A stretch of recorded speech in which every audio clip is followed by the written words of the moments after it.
याचा अर्थ की आम्ही कितीही शिकवलं आमच्या मुलांना पण ते गुरुचंच ऐकतात. म्हणून म्हटलं जातं गुरु ब्रह्मा गुरु विष्णू गुरु देव महेश्वर. ठीक आहे, हे महेश्वर आहे त्यांच्यासाठी. मी माझ्या मुलीला काही सांगायला गेले ना की मनस्वी की असं नको असं करू, नाही मम्मा हे माझ्या टीचरने माझ्या मॅमने मला असंच सांगितलं मी असंच करणार. त्यावेळी मला असं वाटतं की खरंच गुरु किती इम्पॉर्टंट आहे आयुष्यामध्ये. 2-3 तास आम्ही आमच्या मुलांना इथे सोडतो. म्हणजे एक लहान मुलगा आम्हाला किंवा मुलगी आपल्याला सांभाळताना आपली चिडचिड होईल तर माझी चिडचिड होते.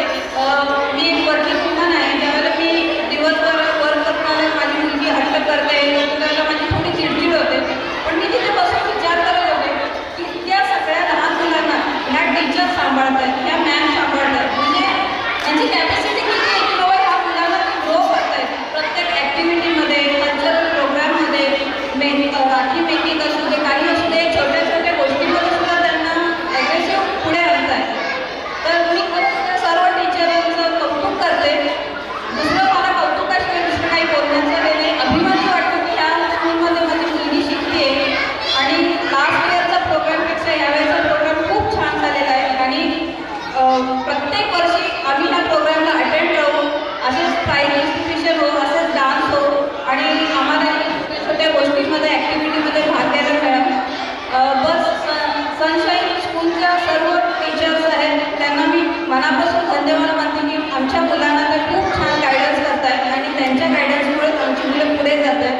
खूप खूप धन्यवाद Badgujar madam, Rohini madam, Khimari madam आणि सर्व टीचर्सना मनापासून सर्व पालकांकडून मी मनापासून धन्यवाद मानते. खूप खूप धन्यवाद. आणि प्रशांत सर तुम्हालाही खूप खूप धन्यवाद. Thank you ma'am. नमस्कार, माझं नाव सोनिशा पवन अगरवाल. माझी मुलगी आम्ही नर्सरीला शिकते. माझी मुलगी नर्सरीला शिकते. ॲज अ वर्किंग मॉम मला इतकं अवघड होतं. तिच्याकडे बेसिक गोष्टी मी तिला देऊ शकते पण तिच्या ज्या स्किल्स डेव्हलप करायच्या होत्या हे करणं माझ्यासाठी ॲज अ वर्किंग मॉम इतकं डिफिकल्ट होतं. त्याची सतत मला खंत वाटत राहायची कसं करायचं. बेसिक गोष्टी मी तिला नाही, तिला खाणं पिणं शाळेत पाठवणं तयारी करणं वगैरे, पण तिला ज्या ॲडव्हान्स गोष्टी आहेत तिच्यातल्या ज्या स्किल्स डेव्हलप व्हायला पाहिजे त्या मी करू शकत नव्हती. ते काम जोपणे सनशाईन स्टार किड्सच्या सगळ्या टीचर्सनी केलं. खरोखर कौतुकास्पद आहात म्हणून खरोखर कौतुक आहे. आज मी एक आई म्हणून सांगू शकते खरोखर जन्मदात्या आईलाच शोभेल आणि जन्मदात्या आईलाच शोभेल ती गोष्ट जी तुम्ही करताय.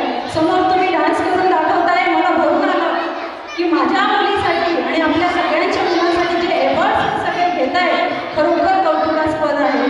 Thank you so much sunshine star kids he school. All of you दिसतात सुंदर, आहात सुंदर आणि असेच सुंदर राहा. God bless you all. Thank you so much. एकदा जोरदार टाळ्या वाजवून जाऊ द्या या छोट्या मुलांसाठी. कार्यक्रमाच्या शेवटचा टप्पा म्हणजे आभार प्रदर्शन. आजचा कार्यक्रम यशस्वी व्हावा म्हणून सर्वांनी योगदान महत्त्वाचे आहे. तरीही सर्वप्रथम अपार कष्ट व मेहनत घेतलेल्या आमच्या प्राचार्य सौ स्वाती बडगुजर मॅम व वेळात वेळ काढून आलेले आपले प्रमुख पाहुणे doctor Shri Shrikant Badange sir, doctor सौ पूनम बडांगे मॅम, तसेच वेळोवेळी ज्यांचे मार्गदर्शन आम्हाला लाभले आहे श्री प्रशांत बडगुजर सर यांचेही मी आभारी. कार्यक्रम यशस्वी व्हावा म्हणून लहान सहान विद्यार्थ्यांना स्टेजवर डान्स करण्यासाठी मोटिवेशन देणाऱ्या सर्व टीचर स्टाफचे खूप खूप आभार. नमस्ते. इथे जमलेला सर्व पालक यांची मी स्टार किड्सतर्फे सहर्ष येतो. थोडं बोलण्याचं असं होतं की या ठिकाणी माझं जो चिरंजीव शेरविल याचं ऑपरेशन झालेलं होतं. ऑपरेशन ज्यावेळेस झालं त्यावेळेस डॉक्टर म्हटले की त्याला वगैरे पाठवलं नका 15 ते 20 दिवस. पण आम्ही म्हटलं की 15-20 दिवस त्यांचा अभ्यास होणार आहे. तर त्या कालावधीत जेव्हा मी टीचर जे आपले शेरविल यांच्याकडे गेलो आणि त्यांना आम्ही रिक्वेस्ट केली की मॅम मुलाचं ऑपरेशन झालेलं आहे गालाचं आणि अशा कालावधीत टीचरांनी सांगितलं की त्याला त्या ठिकाणी शाळेत आपलं डॉक्टरांनी सांगितलं की शाळेत शाळेत पाठवायचं, पण शाळेत पाठवताना थोडी काळजी घेणं गरजेचं आहे, कारण की तो लहान आहे, त्याला कुठल्याही गोष्टीची समज नाही आणि ह्या लहान याच्यामुळे त्याला घालावं लागू शकतो वगैरे. पण त्यावेळेस टीचरांनी आम्हाला एक हमी दिली की सर तुम्ही बिंदास त्याला पाठवा आणि त्याला कुठलाही त्रास होणार नाही याची आम्ही पूर्णपणे काळजी घेऊ. आणि जे 15 दिवस आम्ही जे त्याला पाठवलं त्या 15 दिवसामध्ये त्यांनी खूप काळजी घेतली त्या ठिकाणी, की त्या ठिकाणी त्याला जेवायला जो स्पेशल बसवलं गेलं, त्यानंतर त्या 15 दिवसामध्ये त्याला जे पूर्णपणे बागवर सुद्धा स्पेशल बसवलं गेलं आणि त्याला जी आवड आहे एवढी चांगल्या प्रकारे ती कंटिन्यू राहिली. आणि एक सरळपणे सांगण्याचं असं आहे की जसं आपण म्हणतो की नॉलेज गरजेचं आहे, नॉलेजसोबत त्याला स्किल पण गरजेचं आहे आणि ती स्किल मांडता येण्यासाठी जे ॲटिट्यूड आहे ते पण गरजेचं आहे.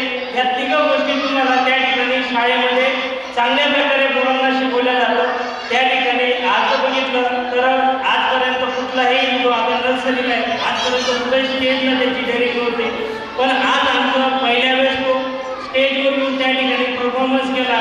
आणि ज्यावेळेस आम्ही घरी विचारलं त्याला की बाबा तुझा डान्स पास झाला आहे का किंवा काय, ज्यावेळेस त्याने सांगितलं की टीचरने मला सांगितलं आहे जसं मी करेल तसं तू करायचं, एकच मी तसंच करेल, मी कोणाचंही ऐकणार नाही.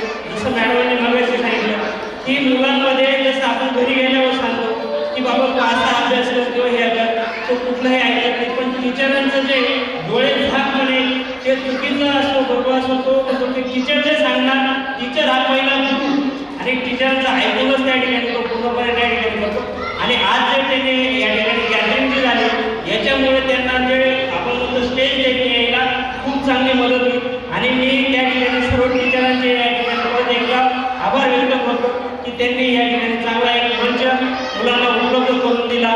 धन्यवाद.